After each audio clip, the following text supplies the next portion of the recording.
Hey guys, I'm back with another writing lesson, and I want to talk in this lesson about writing like an idea poem or a story poem. We don't think of poems as stories, but you can write what's called a story poem, where you're telling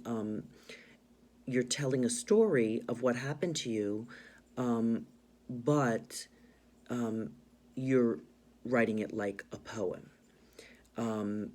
And either way, if you write an idea poem or a story poem, you should still be zooming in on all those details and writing all the describing words and the strong action words and using all those poetry tools that we learned about, like similes, or using sound words or patterns. And that will help the reader get a picture in their mind of what you're writing about. The more you show them of what you're writing about instead of telling them, the more they will be able to picture it in their mind.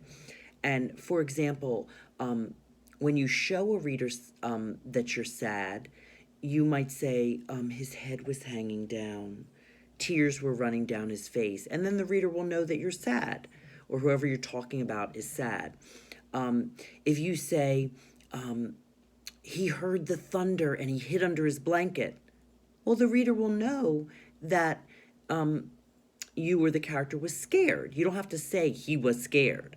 That's showing and not telling. And you can do that in your poems too, if you're talking about a feeling. And when you add all those describing words and those action words, when you say he skipped across the playground instead of he went across the playground, that's showing and not telling.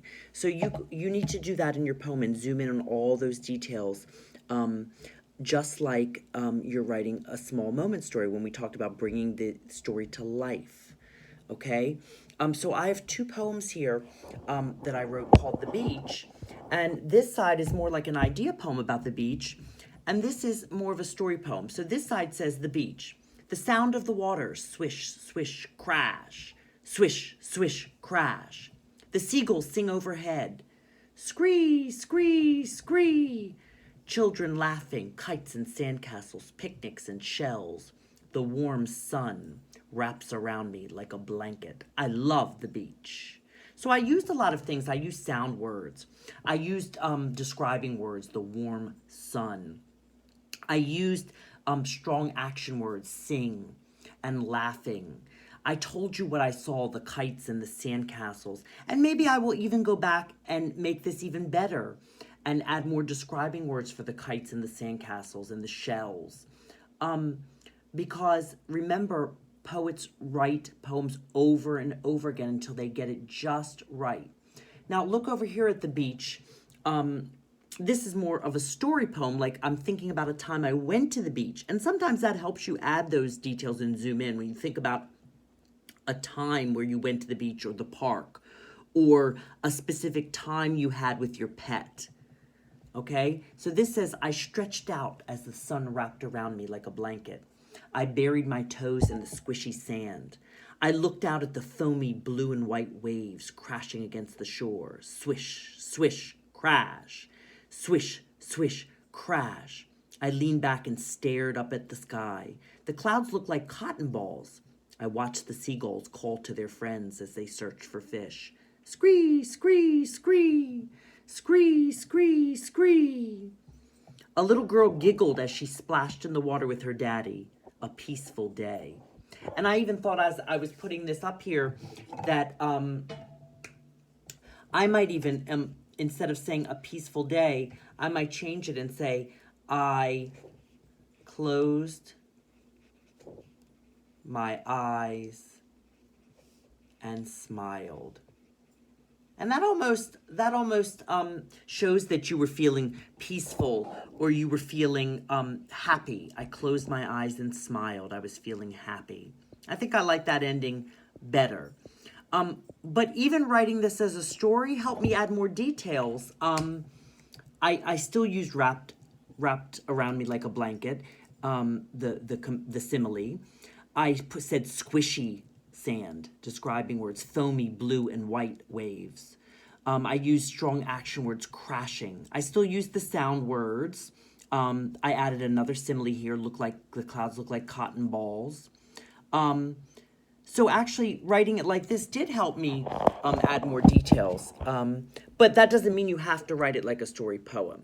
Okay, I'm just showing you another way you can write the poem. And I have one more example here about oranges, which I had written another poem about oranges to show you how to zoom in on the details. But I want to show you this one to show you like an idea versus a story. So here's oranges, round like the sun, squishy spheres, soft, wet skin, fresh, sweet juice in every segment, delicious.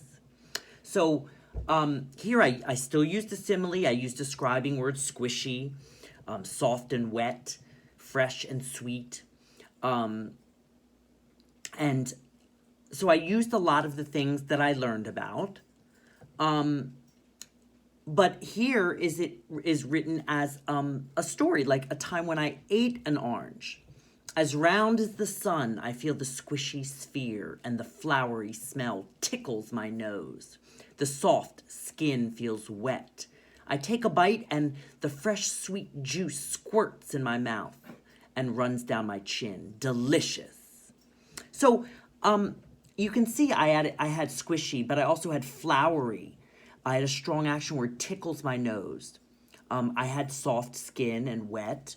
I had fresh, sweet juice, like in the other poem. I had squirts in my mouth.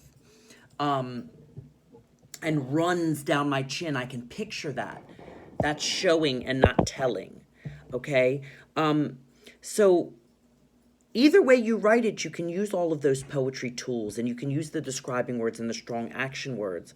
But sometimes when you think of a specific time when you had that orange, or a specific time you went on the roller coaster, it can help you add those extra details and really make that picture in the reader's mind, okay? You don't have to write a story poem, but it's just something that you can try, okay? So give it a try if you like that, and send me what you come up with, okay? I'll see you next time.